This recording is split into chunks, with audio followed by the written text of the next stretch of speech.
Jasnamah. Welcome to the World Storytelling Cafe, and it is Friday. And various times around the world. In India, it'll be one time. Toronto, it'll be another. Switzerland will be somewhere else. Washington D.C. is in its own universe, and Punjab is yeah. So they're there, and King Louis is on the A1 somewhere, and Morocco is in a different time zone altogether. So I'll just say it is Friday, and therefore it is time for stories for children. And tonight, or today, or this morning, or this evening, whatever it is, we have with us a world champion, a um, a champion storyteller, amongst other things. She's just generally a champion, and it's our wonderful Jasnamah. Big hand, we take it away, Jasnamah. Be all yours for 3/4 of an hour. Yes. Thank you so much, John. Hello, everyone. My name is Jasnamah, and I'm from India, Punjab. So today I'm here to narrate you stories which are basically from India, and some are from the books which I've got. So the name of my first story is Through the Open Window. And this story is narrated by the perspective of a character which is in the story as Vera. So I'd be acting out as Vera and narrating you the story today. The story starts. People often underestimate a 15-year-old girl. They think we just sit around, braid our hair, and wait for tea time. But not me. I observe, I listen, and occasionally I tell stories. Now, let me tell you about the most entertaining guest we've had quite in a while, Mr. Frampton Nuttall. Even his name sounded like someone who would faint at the sight of a teacup rattling. Now, Mr. Nuttall came to our house with a letter of introduction. Now, let me tell you what that is. It is something which people use when they do not know anyone, but they still want to bother you. Apparently, the man was suffering from a nervous condition, and my aunt, Mrs. Stapleton, wasn't ready to receive him. So I decided to entertain a trembling visitor. After all, I have an active imagination and a wicked sense of timing. Mr. Nuttall was sitting there, and I went to him and said, "Yes, we keep that window open, waiting for them to return."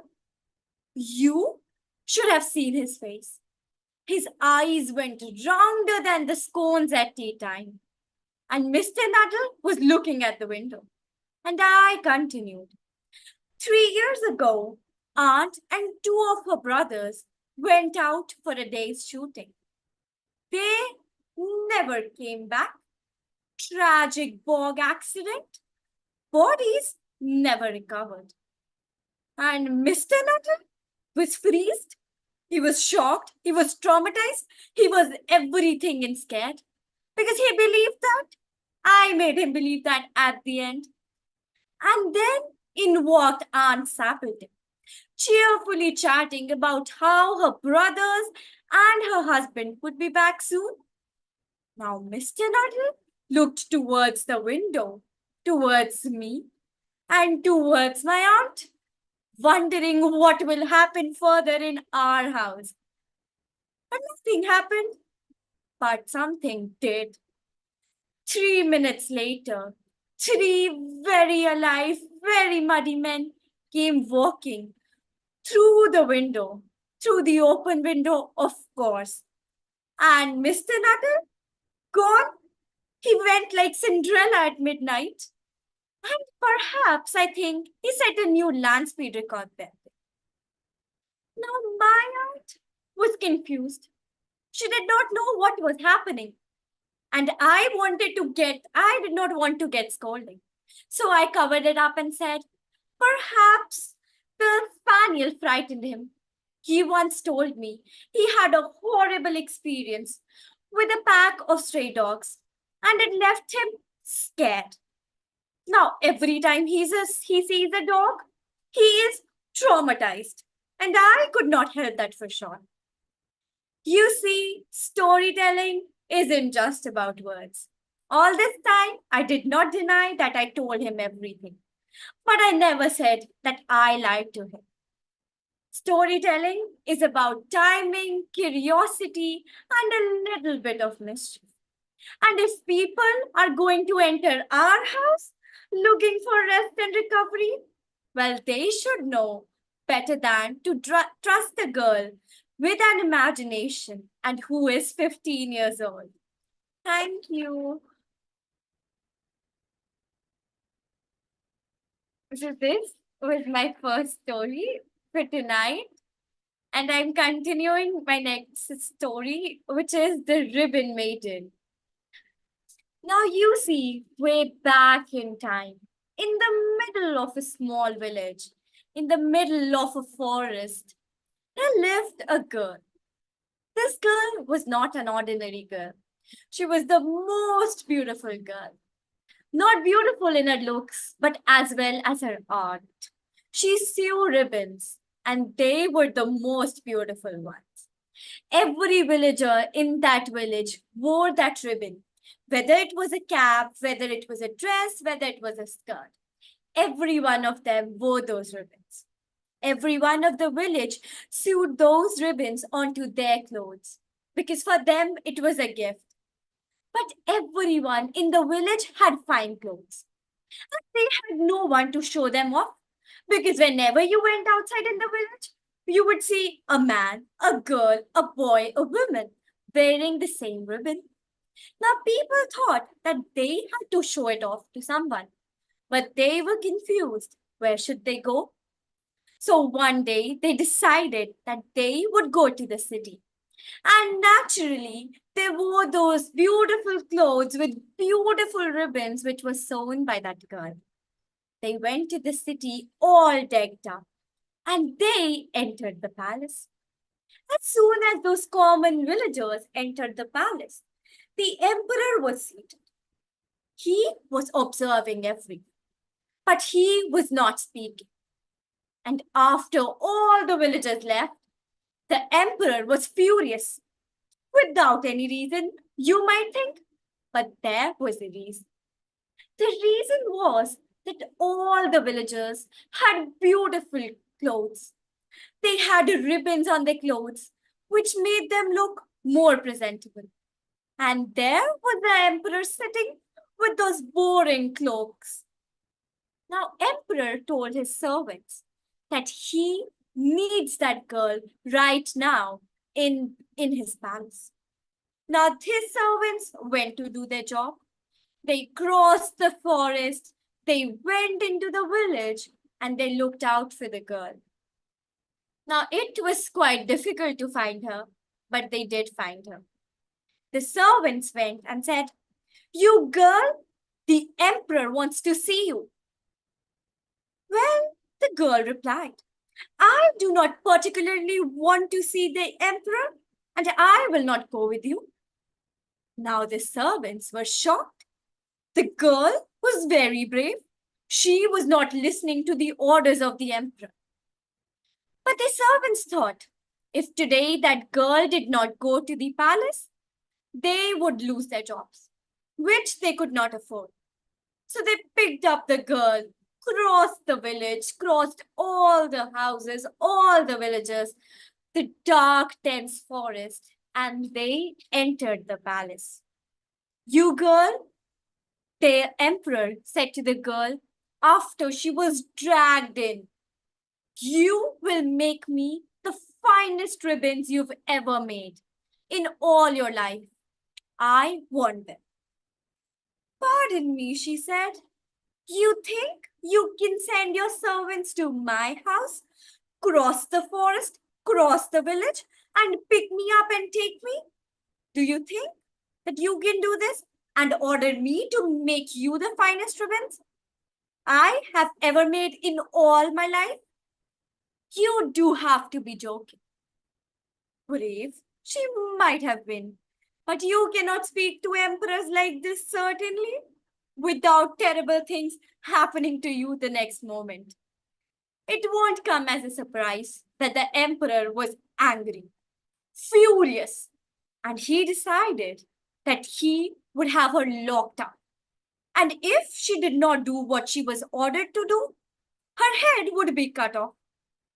She was now locked into a room, and she was told to sew a live chicken in 7 days. If not, she would have her head chopped. The poor girl was very worried.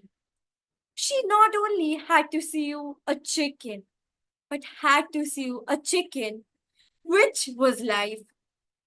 That was practically impossible. The ribbon maiden worried, but she thought she would try. She had no other choice. She took her needle, she took her threads, and she continued to sew. She sewed for 7 days with her needle, with her threads, and there was a beautifully embroidered chicken.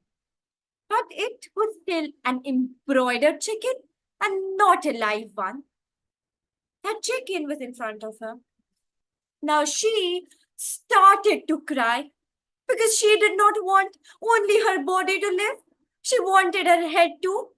She cried and cried and cried, and a tear fell on the chicken.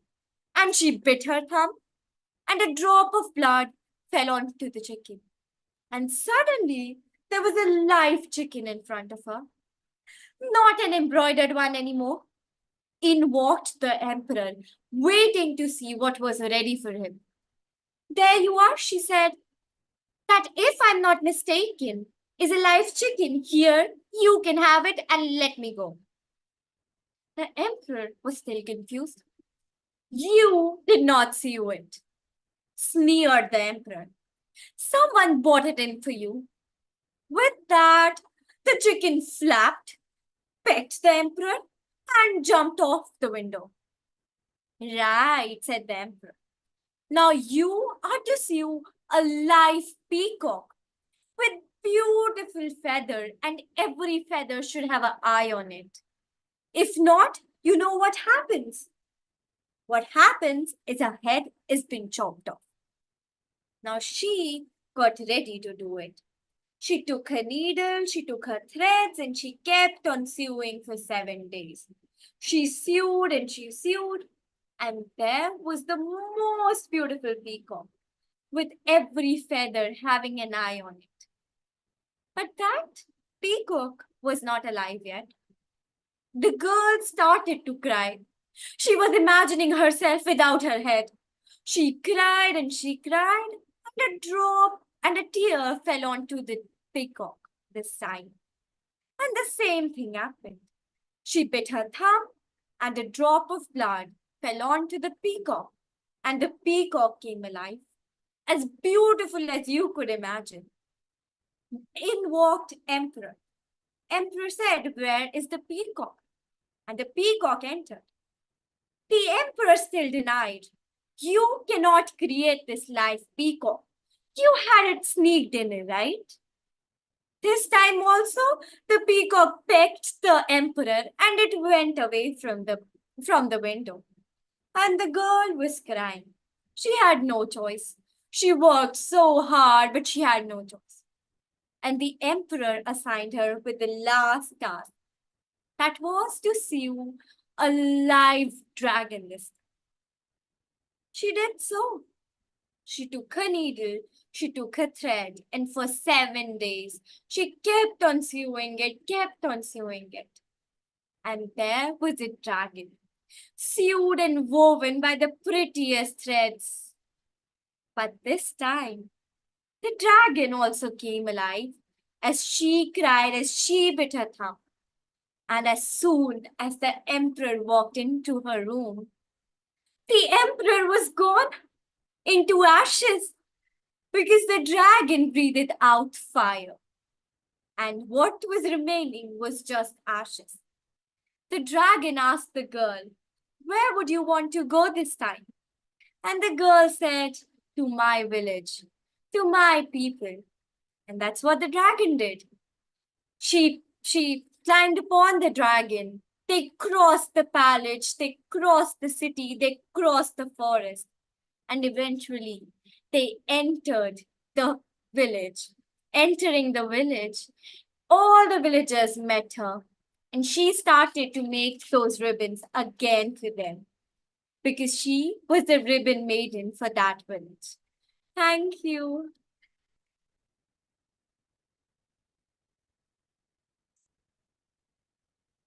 So the third story of of that night is the old woman and the pig. Now this story starts in a very early ages, long ago, before anyone had thought of mobile phones, motor cars, anything you can imagine of what you have today. There lived an old woman in a cottage. To our surprise, what she had was just a silver sixpence, a tiny coin worth 2.5 pence. That's all she had. In those days, that also was valued a lot. Now she had a cottage in her possession, but eventually she thought to buy something more because that coin was troubling her, you can say. She found out in under her pillow, and the next day she decided that she would buy a pig. Now buying a pig would might sound very easy, but for that old woman, it was a task which was very difficult, which you could ever imagine of. She was walking home from the market, driving the pig in front of her, when she came to a stile. Now the pig was not ready to cross the stile, and she was there standing. Pig, cross the stile. I have to go home at night. That's what she said. But the pig did not listen to her. He was standing there, doing nothing, not even crossing the stile. Now she went to the dog. She said to the dog, Dog, dog, bite the piggy. If the piggy won't get over the stile, I shall not be home tonight. Now the dog would not even do so. So she went to a stick. Stick, stick, beat the dog. The dog won't bite the piggy. The piggy won't cross the stile. And I won't be home tonight. Well, the stick was also not ready to listen to her. Now she went to the fire. Fire, fire, burn the stick. The stick would not beat the dog. The dog would not bite my piggy. And the piggy would not cross the stile. And I will not be home tonight. Now she went to the next thing, which was the water, because the fire also did not agree to the old women. She went to the water. Water, water, quench the fire. The fire will not burn the stick. The stick will not beat the piggy. The piggy would not jump over the stile. And I, a poor old woman, won't be home tonight. Now the water also did not do as it was told to. Now the old woman thought for a while. She stood there. She thought and she thought, and she went to an ox. She went to the ox and she said, Ox, ox, drink the water. The water won't quench the fire. The fire will not burn the stick. The stick will not beat the piggy. And eventually, my piggy would not cross the stile, and I will not be home tonight. The ox would not do so because today she had the worst day. No one was ready to do what she was doing, what she was telling them to do. So she thought, can you guess to whom she went next? Any guesses? So she went to the butcher this time. Butcher, butcher, kill the ox. The ox won't drink the water. The water won't quench the fire. The fire will not burn the stick. The stick will not beat the dog. And the dog won't bite the piggy. And eventually, at the end, I will not be home tonight. This was the chain she was following. The butcher did not do as she was telling it to do. This time she went to the rope. Rope, rope, hang the butcher. We do not need him. The butcher won't kill the ox. The ox won't drink the water. The water will not quench the fire. The fire would not burn the stick. The stick will not beat the dog. And the dog won't bite my piggy. And the piggy will not cross the stile. And I will not be home tonight. The rope thought for a while. But the answer was no, obviously. Now, crying and murmuring with anger, she went to the rat. Rat, rat, bite the rope, cut it, because the rope won't hang the butcher. The butcher will not kill the ox. The ox won't drink the water. The water will not quench the fire.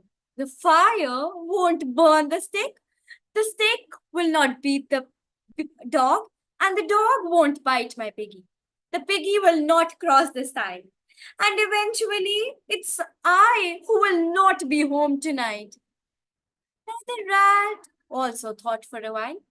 It went here and there, but eventually she had to go to the cat because she had no other option. The rat also disagreed. She went to the cat and requested in her poem like request, cat, cat, catch the rat. Because the rat won't cut the rope. The rope will not hang the butcher. The butcher will not kill the ox. The ox won't drink water. Water will not quench the fire.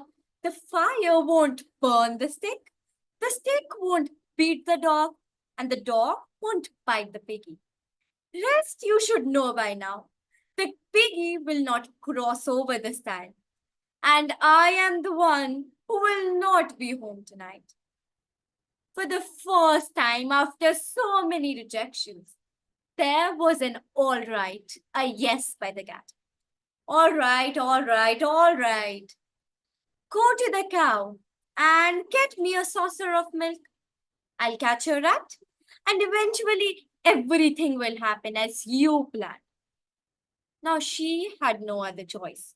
She had tried so much, and getting one more guess would work. So she went to the cow. I haven't got time to explain you this time. It's almost night. Just please give me a saucer of milk, if you are kind. Of course, replied the cow.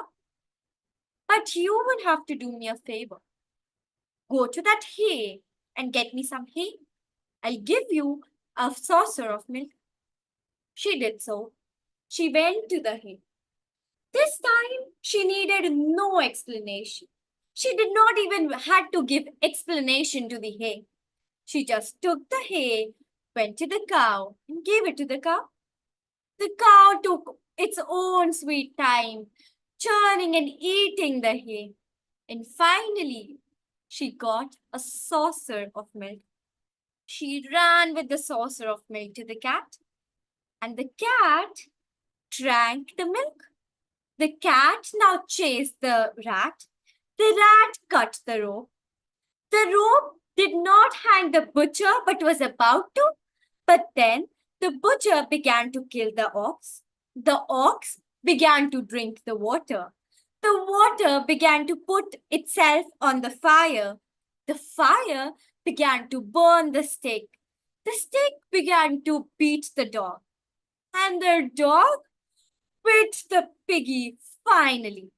And our piggy finally jumped over this time. And that old woman did reach her home that night. The end. Thank you. These were the stories I prepared.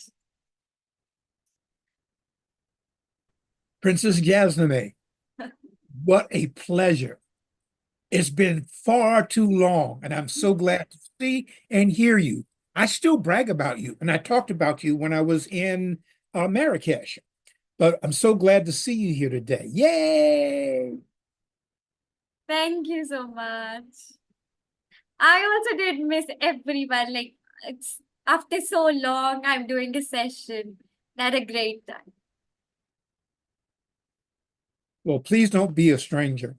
And I am going to invite you to tune in on August 1st, I think it is, because I'll be celebrating my birthday and telling stories. Sure. For that, the open window. Thank you so much.